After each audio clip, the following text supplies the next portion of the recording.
What is up, guys? Welcome back to the Huddle, the number one podcast in flooring. We're here every week to help you guys gain forward progress in your flooring career. Simply put, we're here to help you win even when we stumble over our words, which is every Jambalaya. single time. which is almost every single time. For our new viewers, welcome to the team. Happy to have all you guys on here today. On the podcast, as always, Mr. Daniel and Jose Gonzalez. So He only says that What's because you up, missed last fellas? week. That's all. Well, yeah, I mean, almost every time, should Yeah, yeah, yeah. I? So today's sponsors, I want to give a shout out to NAFCT and well, let me just not bring in Divergent adhesives because NAFCT doesn't make adhesives, so let's use them sole and alone. Uh, I think they're the best trainers in resilient flooring. Catch one of their upcoming trainings. We highly encourage it. Not only highly encourage it, we want you to go. So click on the QR code if you're catching this now. If you don't, we'll pop it up a little bit later. But NAFCT is doing some great stuff over there with their training. So support those guys, fill the classrooms. It's going to start to matter big time. So the VTI is live. We're growing at a rapid rate now, all of a sudden. And make sure that you're taking opportunities to go get your training with the NAFCT. Another one of today's sponsors is Divergent Adhesives. Sonny knows what he's doing over there at Divergent. If you got a project that is tough with demanding job site conditions and you need an adhesive you can rely on, click on that QR code right there and go see Sonny at divergent.com. I believe it's divergent.com. divergentadhesives.com, I Di- believe. divergentadhesives.com. Sorry there. You can click on the QR code and you ain't got to listen to me. So check that out. They make great adhesives. I mean, anybody I've talked to that's used them will tell you the quality, the ease of use for the installer. So go check them out. And Trade Tap, the VTI, is another sponsor for today. It's all fed by all this anyway. This is the industry's trainings all in one place. There for you to go build a profile and a career and online resume, sell yourself, set yourself apart, and compete in the marketplace, but not with handyman, not with hobbyists, not with weekend warriors. Compete with like-minded individuals. That's what we're talking about over there at the VTI that brought to you by Trade Tap. All right, guys. So today's topic is training, certification, and standards. Who decides what qualified means? Just to that might be a little mind bender, but really what we're saying is training, certification, and standards are are the building blocks of qualified. But so often we hear somebody say, I want a qualified installer, or Right. send me a qualified installer, or a qualified installer. I hear it all the time, and I'm like, what do you mean? Like, to what level? And Um, and even and in who bid decides documents what? right now, in the bid documents, they'll say that too. They want you, in some of the stuff that I've been bidding lately, it's in the submittals. One of the submittals that they want is the qualifications for the installer, which is crazy because that's you've already got the project by then. Hmm. Well, and the specs. Well, maybe not. I guess you could. I mean, you got the specs before you bid it, but you got qualified installers, so doesn't matter to you guys. But the point is that they'll say stuff like qualified installer with experience in like project or something like that. Like who? How can? How, what does that do What does for that? anybody? What does that mean? What does it mean, Yeah. Basil? Well, who's doing the legwork too, right? Like if they say they meet all of those standards and the requirements, who's doing the legwork for them? think I've seen a couple projects where it says, or the prequal, submit some projects that you have done, right? Yeah, that's pretty often. I mean, we do pre-qualifications. You guys do pre-qualifications. Those are usually standards or financial qualifications, proving that you can actually do the project.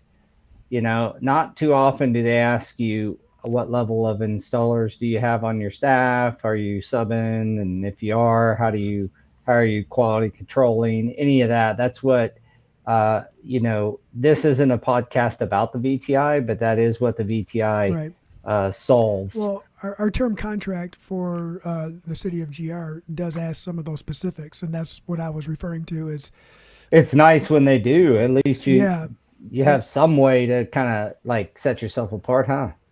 yeah. Well, and then get the opportunity to kind of submit some of our certifications or qualifications to them before the projects come across the desk for bid, right? So they know that, all right, Preferred Flooring does have a certification for this product, so let's make sure they get Hmm. this bid. Yeah, we had a conversation with Beth Miller. It's been probably a year ago. Um, there's a group of us that, if you guys remember that, I think, Oh yeah, and the talk was all about who decides what qualified is.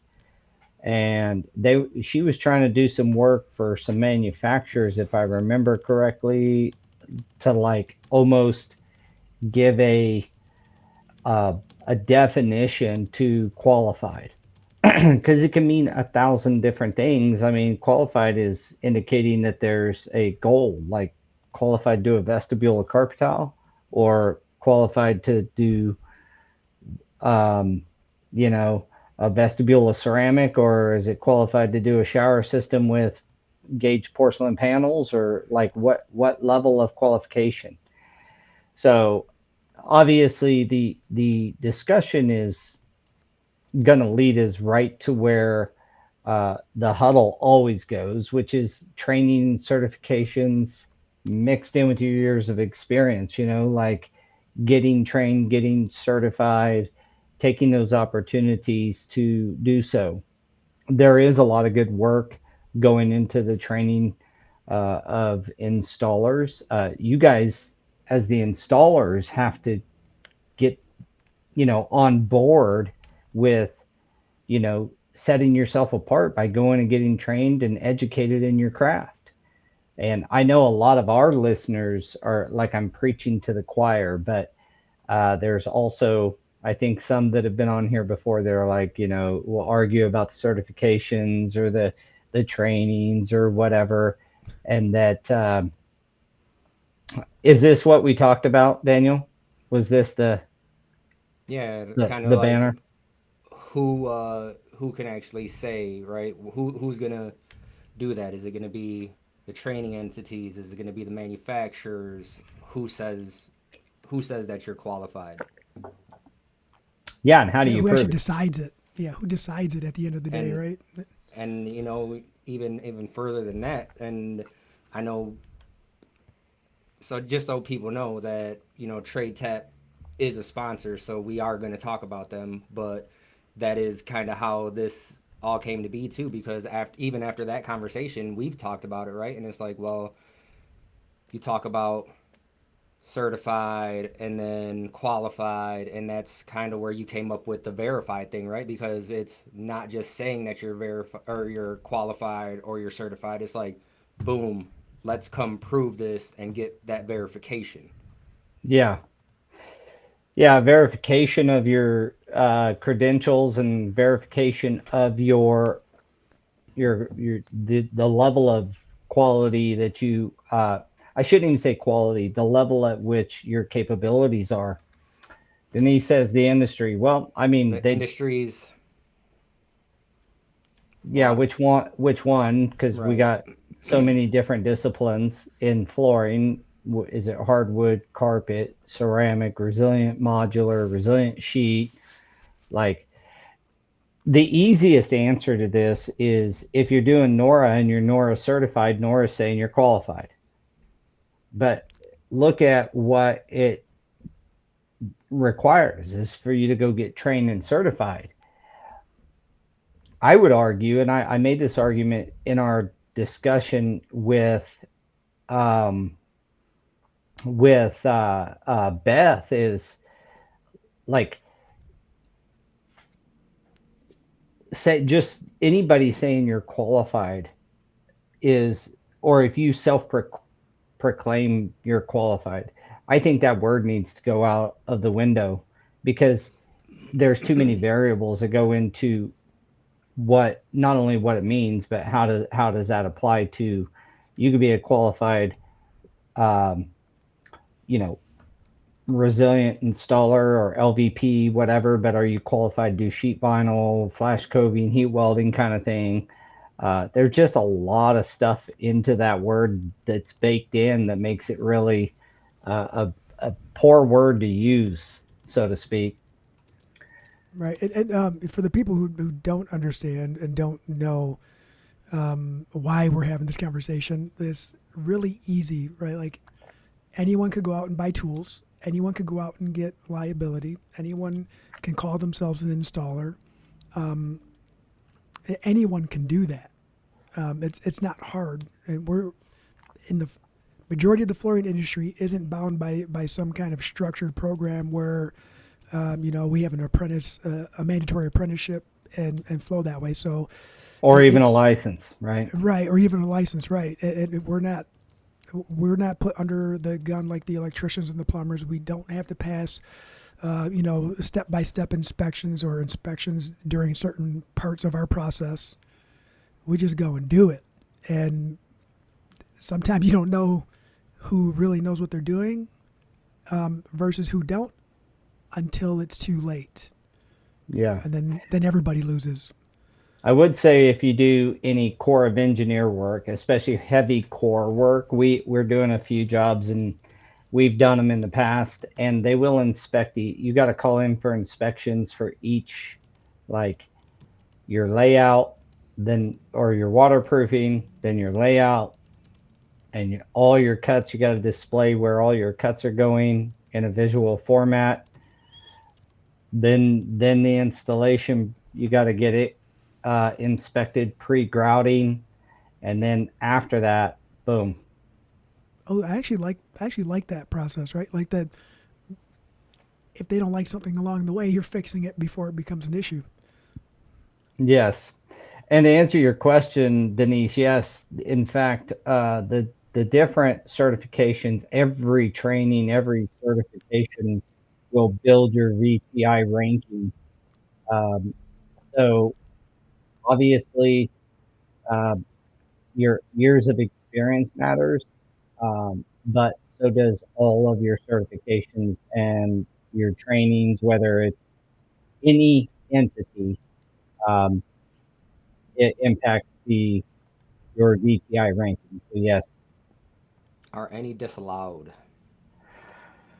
no, they're all weighed. So even an afternoon workshop in the tile world, they'll have afternoon workshops at your Like a local Schluter flooring workshop or store. something? Yeah, a Schluter workshop's even a little more maybe involved, but Mm-hmm. those afternoon workshops, you'll go for the NTCA at a Dow Tile to break, grab a sandwich, a box of lunch kind of thing. Even those are recognized as long as the entity themselves are recording that you're there, and we can verify it, or I say we, Verified Trade Index can verify it, then it will impact your ranking. So yeah, everything's allowed. We just want to have, I think, as an industry, and we've gotten a lot of support here, the guys and me and trade tap folks, and like all flooring people that I've talked to. I had a great conversation with a very large flooring contractor in Cincinnati, and he made this comment. He said that, do you guys remember the talk that at convention about AI and all that stuff? Oh yeah. He used a term. He says, "Yeah, we see they've started implementing AI with IBM. So they're a big company and have been implementing some stuff with IBM.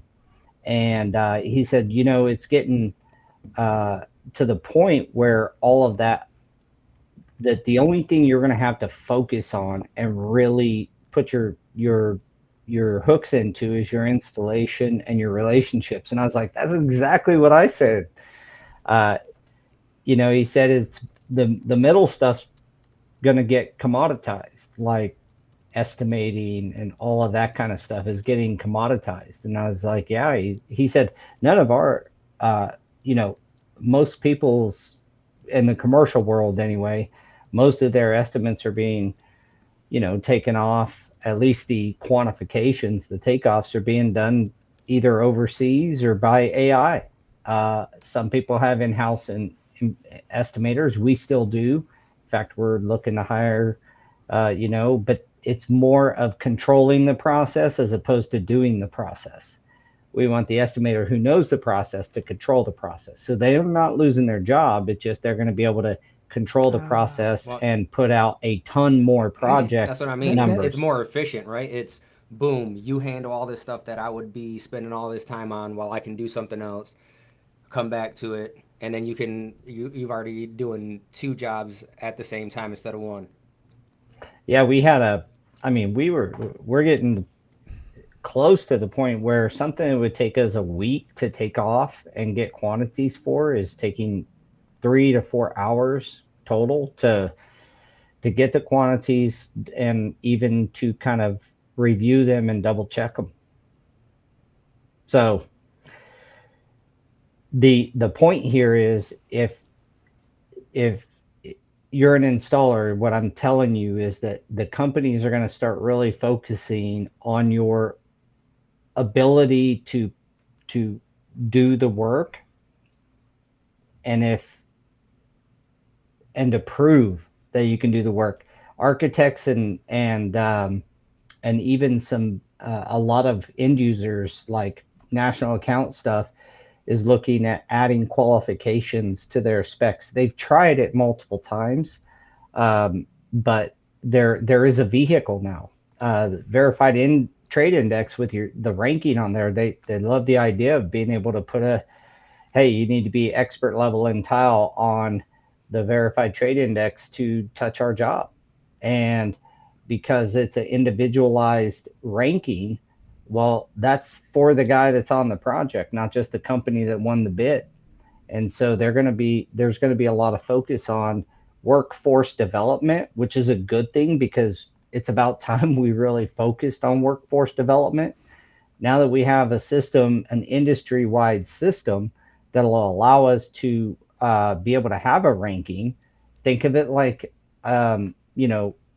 Ben says a lot is it kind of puts us on par with licensing for other trades like the plumbers and the electricians and such. And so thus now that there's a ranking system, we can really focus on workforce development and bringing in new people. There's a class going on. There's so many of these college programs launching for the SEN stuff. There's out there. I mean, it's going to get bonkers. There's a lot of money into workforce development. I think I said this a couple of weeks ago on the podcast that BlackRock, who is the largest asset manager on the planet, just earmarked like $1 billion or $2 billion for workforce development for that's the trades, lovely. right? So Yeah, I think it's and there's these memes going across. I don't know. Have you seen those, Daniel? Where it's like uh, tomorrow's millionaires wear a blue collar. yeah. I mean, there's even a It's group like on the Facebook blue called collar the people Blue are Collar tomorrow's Millionaire, right? millionaires. I think I get emails from that too. Blue collar millionaires. Yeah. So take your. I think the biggest thing is like that we all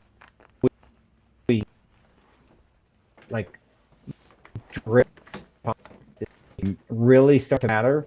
Uh, it's matter. It's just going to be, um, I think, more focus on like, are you doing the things it takes to be considered a quality or qualified installer. Well, again, that qualified word is what we had a whole discussion trying to figure out what that means because they put that in there in Oh, I was wondering when that was going to happen. Yeah, it kept cutting out qualified too. Oh, installers. there we go.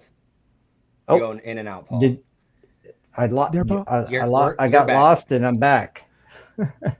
You were No, but kind it of was freezing for a second, and then you blipped in and out. But you were well, it was talking about the manufacturers is what I manufacturers. was saying. Yeah, Yeah, and I mean the manufacturers can put you through their programs and everything, and that's great, right? Because any education is good education. It's just how do we not have to go through one for every single manufacturer? And that's kind of where you take these other certifications through the different, training entities and get it like that, because then it's more generalized. Um, there's value in both of them. I would take both of them. I mean, if the NAFCT was around when I was getting my certifications, I would have been in there. And CFI is probably one of what it does. Well, there's Denise says Right where is where CFI? CFI. Well, CFI has a lot of trainings that are in the system. They actually have a training hub that's hooked directly into the VTI. So anybody that has a training hub is directly hooked into the VTI. But that's a whole nother podcast, really. The CFI, here's the bottom line: when training entities are focused on just putting together the best trainings possible and their courses are full, that's when we're winning as an industry. And CFI has some really great trainings, particularly in carpet, for example. They got the natural fibers, they got those certifications with NFIC and all of those. So CFI is a big part of the process because they're one of the main training entities. NAFCT is just about anybody you can think of. I mean, the Verified Trade Index has CFI and NAFCT and NWFA and the NTCAs. All the acronyms are in there. If they're not in there, you email us and we'll get them in there if there's a particular training. Wet my whistle there. um, but Nora, Schluter trainings, like manufacturer trainings are every one of them that we know of feed it. So you can get trained wherever you want. Anytime there's a training in your area, you take it. And I mean, it's going to impact your overall ranking. I sent you guys a little private message for you to read from. Those are some of the questions I had, but like I said earlier, I got to take off a little early today for baseball. So Yeah, thank you, Jose's everyone. Got you're some baseball today. It's baseball season. Today's it's today's baseball time. my son's first middle school baseball game ever. So Nice. So let's go through some of Jose's stuff as he's kicking out. Jose, have a great afternoon. Good luck on the first thank baseball you, game sir. of the season, buddy. Thank you, sir. Thank you, everyone. Um, One of the questions you said should manufacturers require certification? I think the they have in the past when they provided certification, but so many of them stopped doing that. Um, I mean, Forbo still has Forbo, some training, but no I certification, and I think they put their Forbo's. trainings through the NAFC. Or does the NAFCT do any of theirs? We don't do anything with them right now. I know Install does some. Um, Armstrong, Armstrong doesn't do anything anymore. yeah. They all have curriculum that could be, administered through one of the training entities. So, yeah, well, I think the question to his answer is it's like there's going to have to be something to control quality, and so there should be some level of requirement to touch some of their products. Well, There's no doubt about it. I'm just looking at it like in terms of do you go to these things and learn, right? Because like you said, that you have those things that you can go to after work that are only a few hours, and that's all you're doing is learning, right? But when you're going to certification, you want it to be worth it. And looking at that CTI, that when we were over at coverings with the NTCA, and it's crazy. It's like they say it's the hardest 25 square foot that they ever put in, and it's like a 1 day thing. And they don't tell them you have to use this or you have to use that. It's here is the print, here is whatever you have here, have at it. Just like the install competition, Yep, and right? it has to be like the more unobtainable it actually is, the higher it's going to be rated, right? It's you got to have something that's going to be like, oh man, I took that and I didn't, pass the first time. And like I'll be honest, like when we went to Forbo, they were like, they straight up told us, they were like, you guys take too long. And it's like, okay, well, these all these other guys. So there was 12 guys in the class that we went to, and I think 5 of them passed. And those are guys that do that every single day. Mm-hmm. And it's like, yeah, of course I'm gonna take a long time. I'm trying to make it look good. Yeah. Well, all those little metrics of a training, like is it a pass fail?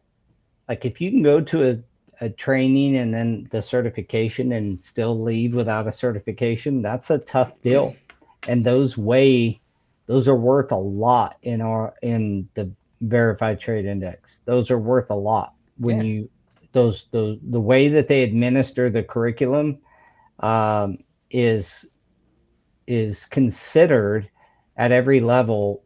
So when Denise was asking how all that works, or even how CFI plays into it, it's building the best trainings. Is you have lower level trainings that you just want people to get some knowledge in their head, but you start to get in them intermediate or advanced trains, those should be kind of pass fail. uh, if you can retake the test, it should maybe be once. I was looking back at some old, how if you talk to some old timers, they'll tell you that the Forbo and the Armstrong certification, particularly back in like the 80s and such, was like super hard. And Armstrong, I found back then you could retake it once, and then after that, you had to retake the whole course to test out again. Um, Now I'm sure that there's other bits and pieces to it because I never took the Armstrong certification, so I can't speak to I did. that exactly. You took it? Yeah, yeah, Tell no. us about that. So with the Armstrong, it was like I think it was a 3 day thing, and they kind of went over everything because I took it back in like I want to say like 2010 or something, right? So VCT was still pretty prevalent everywhere, and so they did VCT, LVT, sheet vinyl, and then linoleum, and it's kind of like we do with the NAFCT where you have that first certification and then you kind of touch on linoleum, but you don't do any flashing or anything because that's an advanced class. But I mean, they went over quite a bit. It's where I learned how to pattern scribe. Mm-hmm. So, I mean, that's one of the first things I teach too because pattern scribing, if you don't know how to do it, it can get you out of a pinch real fast. I But loved it. That's that. A lot of guys would be like, "Why are you pattern scribing that? Just warm it up and and and have it hack it in." And then curl up every single time.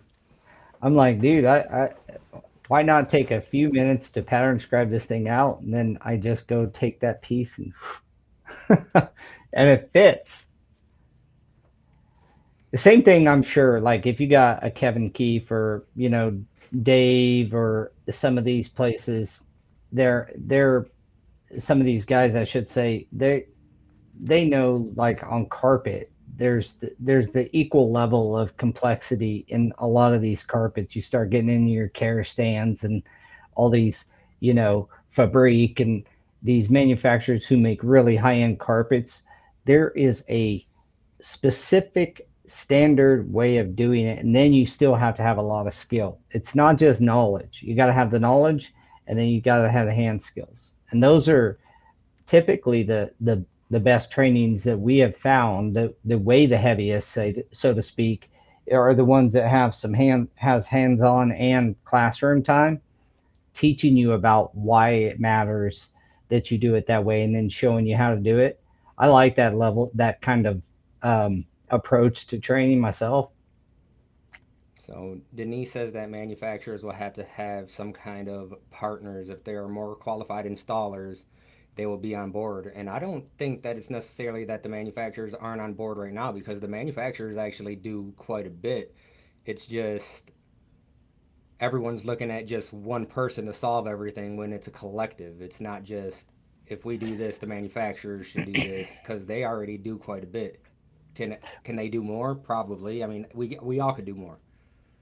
Well, I'll tell you one thing about that I've noticed with all of this is the manufacturers are still relying so heavily on the retailers and dealers that it's our job to make sure we have quality guys.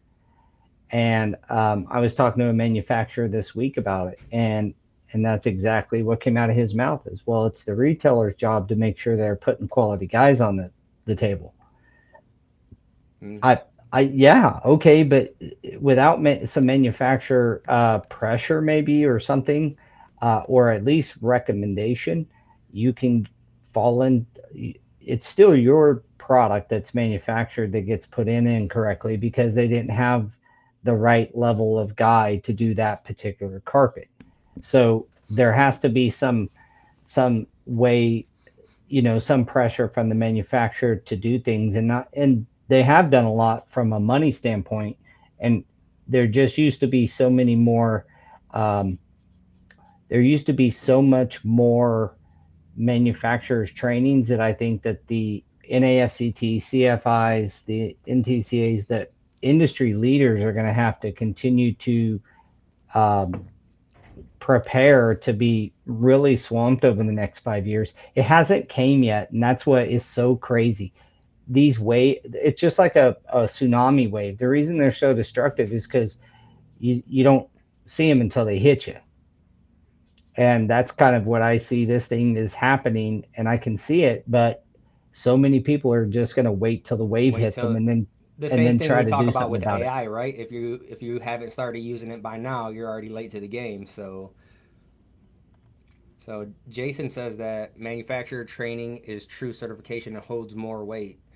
Other pay for paper organizations are just that. Now that doesn't mean you will not learn something. It can just be open for scrutiny. Now qualified has different levels. For instance, you can be formally, practically, or deeply qualified. Formal, paper certificate, license, etc. Practically, you can be trusted and have demonstrated the ability to do the thing. Deeply, you truly understand, and that's it. I mean, a lot of that comes with your relationships, and that's how we build with the GCs and stuff that we work with, right? It's they understand that we're talented in this one thing, so it's not that they have they have to get other bids, but they're like, I really want to use you guys, and that's where a lot of the times we cannot be low and still get in there, certification or not. Yeah, and that's that practicality that he was just talking about, being trusted and kind of, having demonstrated that you have the ability to be that high quality, reliable person. And it's hard to disagree with his statement, although I would be a little bit, I mean, I don't know about pay for paper organizations. I think there are, I mean, there's some of that. I mean, there I, you can I get, think an So online I was gonna certification. say So I the mean, online certification stuff. there are those, but if you don't train properly, then the at least Jason within the verified trade index, the training is not going to weigh uh, as much in the calculation of that installer's ranking. So from that standpoint, you're going to get exactly what you pay for when it comes to trainings. And what I say by that is make sure that the organization is putting the best foot forward, and I can vouch that many of them are. If you go to some of the trainings and certifications that are out there, they're not necessarily just pay for paper. It just depends on the organization. There was some scrutiny around that early on, but many installers say that, but they've never been to a true high quality training or certification. And I see it all the time on Facebook where they're like, oh, yeah, I'm not going to pay, lose money, and then go to a training just to have a piece of paper.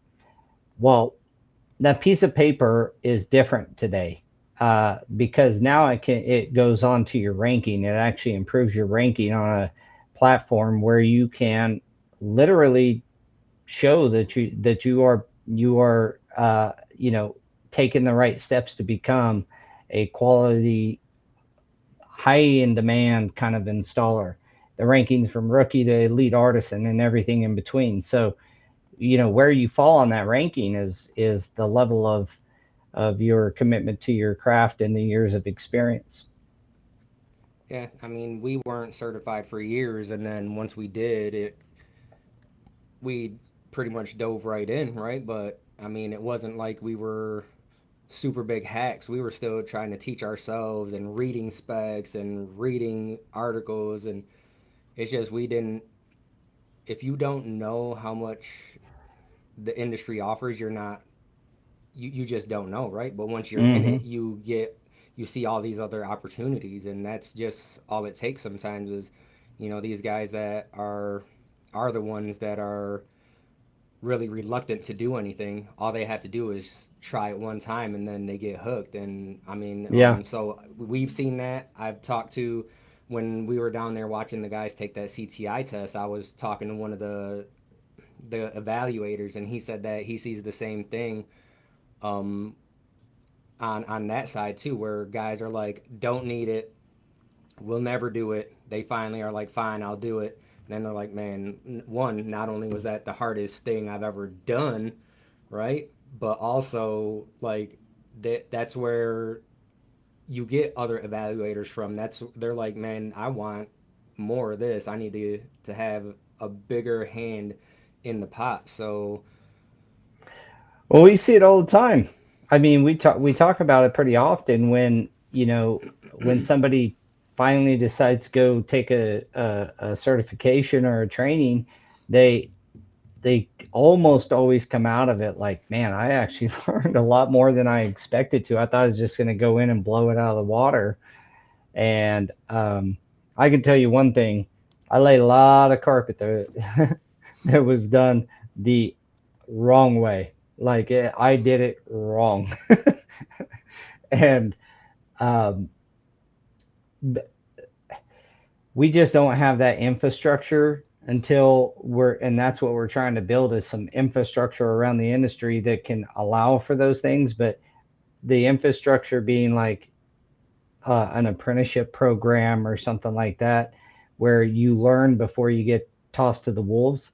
When I was just getting going, I showed a little bit of uh, affluence towards flooring or whatever you want to say. Like I was uh, I enjoyed it and I was pretty good out of the gate, but like that's just a I was just a good helper. And my boss is like, "Yep, now you're in charge of this job. Go install 10,000 yards of carpet at this high school." You know, luckily that was one of them good old double cuts, and I got through that job. In fact, we replaced some of that here recently, and I laid that like 28 years ago or 26 years ago or something crazy.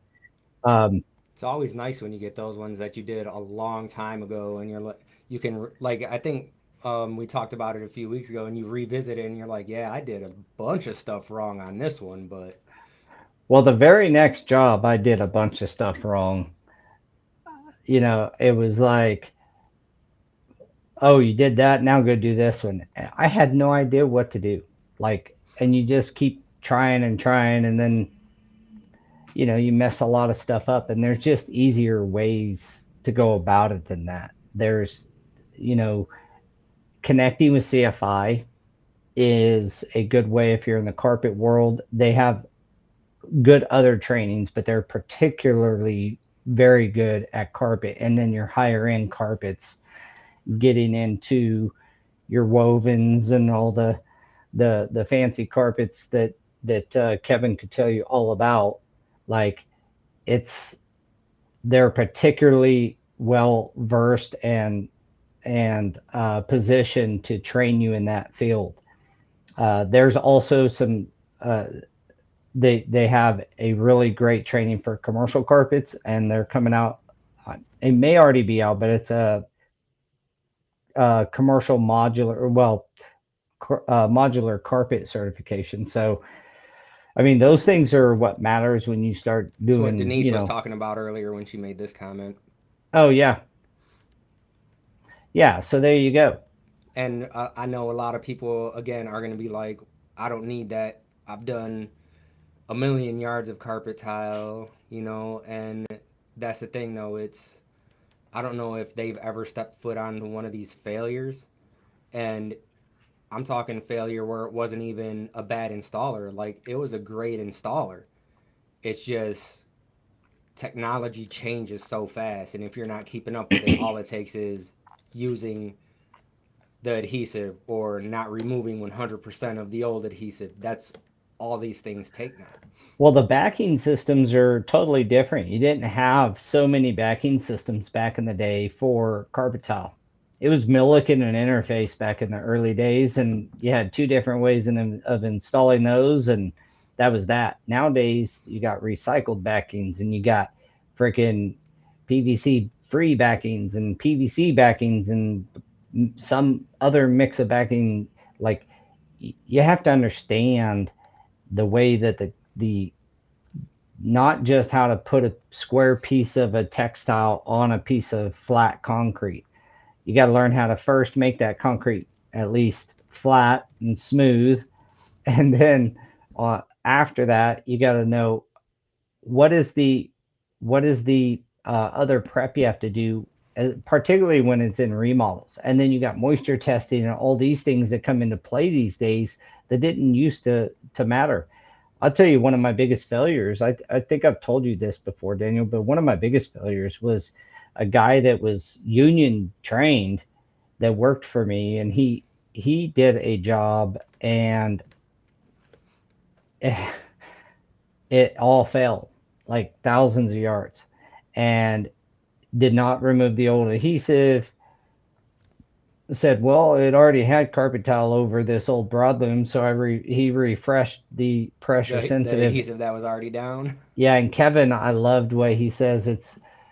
He said this a few weeks back. It was something like releasable, not reusable. So I love that note from him, and He that's what it does say was. that they have a certification coming up in Wisconsin. So I pulled it up, and it does say it's bilingual too. Uh, Nice. Residential 1 and 2, and LVP 1 and laminate 1 certifications, like back to back from May 5th through May 8th. So go say what's Yeah, up so to if Kevin. you're anywhere close to Wisconsin, you ought to make it to that one. Kevin, are you training that?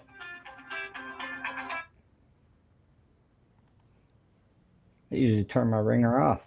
Are you training on that one, Kevin? If type a comment in there, let me know. But so the whole talk of this whole topic is just always going to boil down to me, qualified has to start with training and certifying.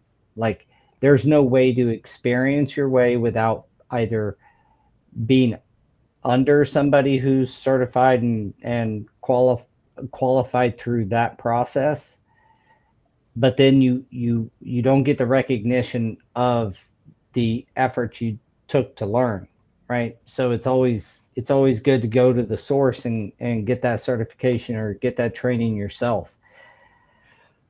I know I got trained by a guy that was Forbo and Armstrong both certified as almost everything. His name was Gary Renard, really good installer here in Kansas back in the day. He's been retired for probably 10, 15 years now, but I still went and got certified on the certifications that I could get to, namely NORA. That was a really good course to go through and certification to get. And even though I, but that's why I ended up getting master certified is because I did listen, I did learn from him, but then I wanted to get my own credentials. I didn't want to say, yeah, I learned from, I don't have all the acronyms behind my name. That'd be like a doctor saying, well, I'm not a doctor, but I watched one, you know? And I like that, Denise, be part of the tribe. I mean, you do set yourself apart when you do this stuff. So Kevin says in Wisconsin they'll be doing some pattern matching on Monday for free. So even if you're not going to be doing the certification, make sure you get there for some pattern matching because Kevin may know a thing or two. Maybe. We all know. But yeah, like we were talking about this before we even came on today, right? And it's like you can say that it's got to be this person, it's got to be this person, but it's a collective. And like you said, it's not just are you qualified or who's qualifying you. It's just get out there and learn and never stop learning. Yeah, I mean that's like that's one of our core values if you're going to work for our company, particularly is like innovation and always being a learner. Like we want, if you are a learner, you're teachable, you can learn new things. That shows a lot of quality that transfers over to good quality install. Yeah, so my brother is commenting on here since he's not on. He says the thing about training and certification, whether an installer has them or not, is at some point in their life they become a trainer themselves, helping out a friend, a family, helping out someone they met at Home Depot. Like it,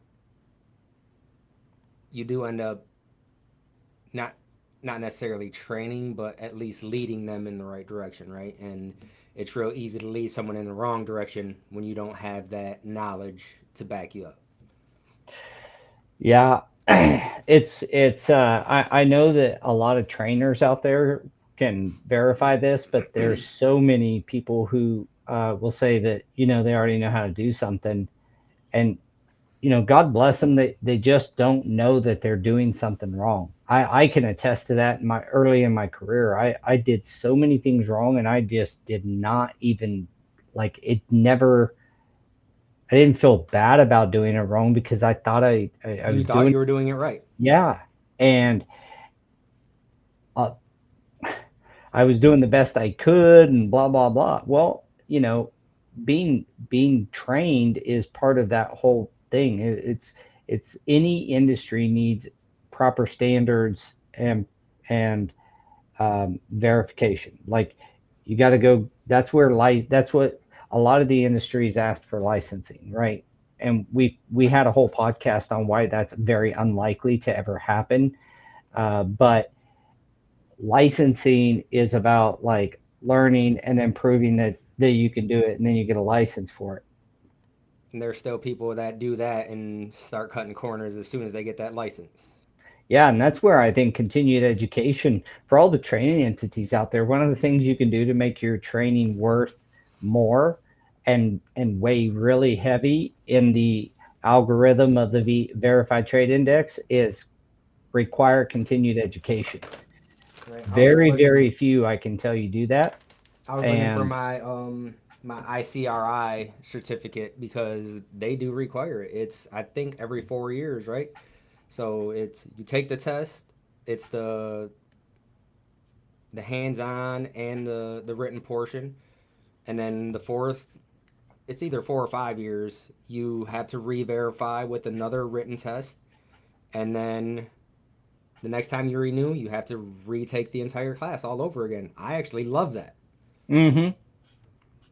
Yeah, that continued education or getting continued education, building a CEU units on a yearly basis to maintain your certification, it would be a really good, or maintain, whatever level certification. It have to be a certification, right? But to maintain your certification, if you had CEUs attached to that, the reason that is important is because things change, backings change, fibers change, the adhesives change, construction in general, and the methods and means and methods of construction change. So, you know, doing having a continued education is just part of having a really robust training uh, offer. Sharing knowledge, yeah, Denise, I agree. And I think that sharing knowledge is one of those deals where your brother talks about it all the time, Daniel, and his comment kind of alluded to it. Like, you knowing what you're doing and being trained yourself allows you to share knowledge. You don't get to do that if you don't have it. It's kind of the blind leading the blind. And of course, that's what, you know, the verified trade index once again is meant to assist with. Your brother says, if you want to be first chair in brand. Band. He's talking Oh, about playing an instrument, first chair okay, in I band. got it. Yeah, good analogy. You better get some practicing. Yeah, you got to get trained and then practice. That's one of the things, with any like effective education system, is like you train, apply, train, apply, train, apply, train, apply. But the training doesn't go away. And that's what I love about the CFI and NAFCT, like being around people like that. They all just want to continue to get better and learn.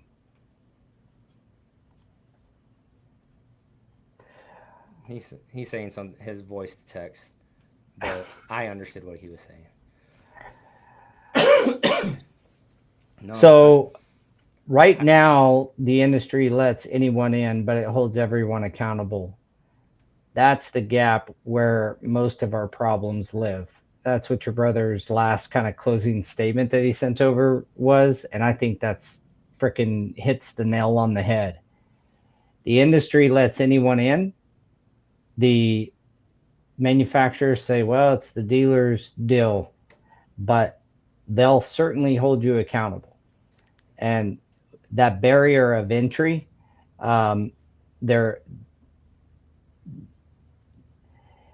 I mean, think of that. Like, you can be held accountable for doing something you didn't know you did wrong. So you better learn how to do it right. And a lot of installers will not turn down work if they don't know what to do. I know I took a ton yeah, of work that, especially when you're brand new, right? It's like gimme, gimme, gimme. mm-hmm, and you just go do it.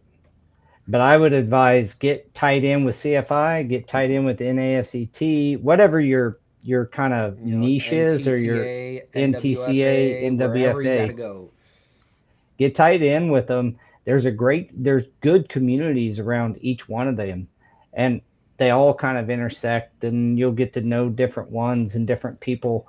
But being part of that tribe is, as Denise said earlier, is valuable and Yeah, will help you really grow your business. and not only the entities, right? Because I was talking to Hoodhead when we were in coverings, and some of these manufacturers really want to see people coming out to their stuff and doing mill tours and actually seeing how things are made, so that way you have a better understanding of the product.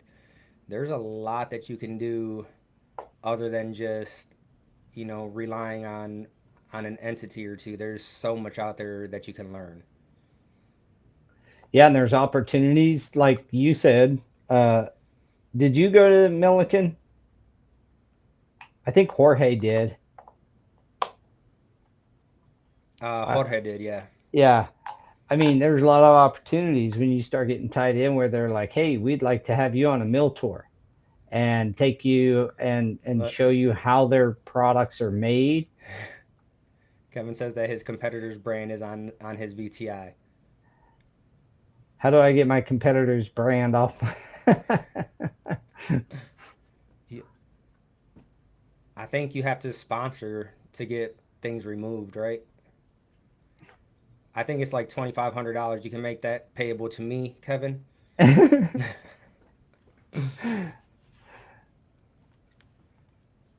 um, I actually don't know what he's specifically talking about, but I'm sure you'll get an email sooner or later.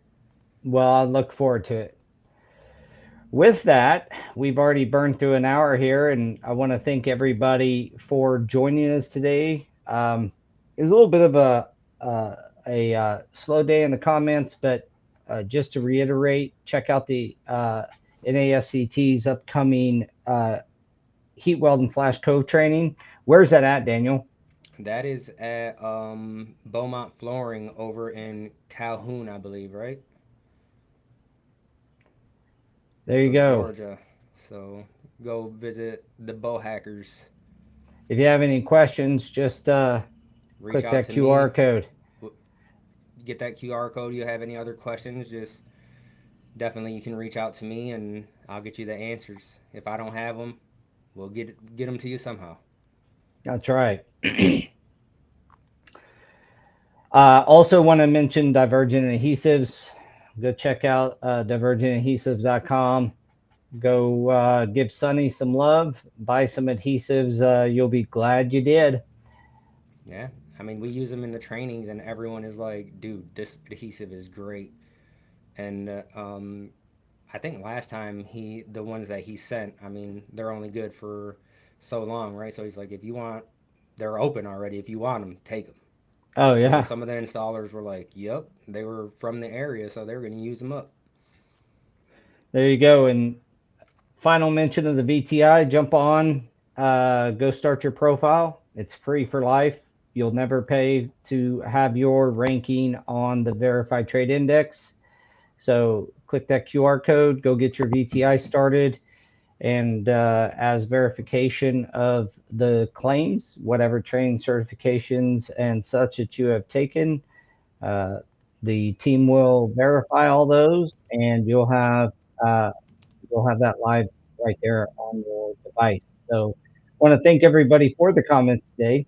Don't forget to like and subscribe our stuff on YouTube, on Spotify, wherever you get it, Facebook, Facebook, Apple, Instagram, wherever you're Apple, listening all to of it. this right now, plus everywhere else.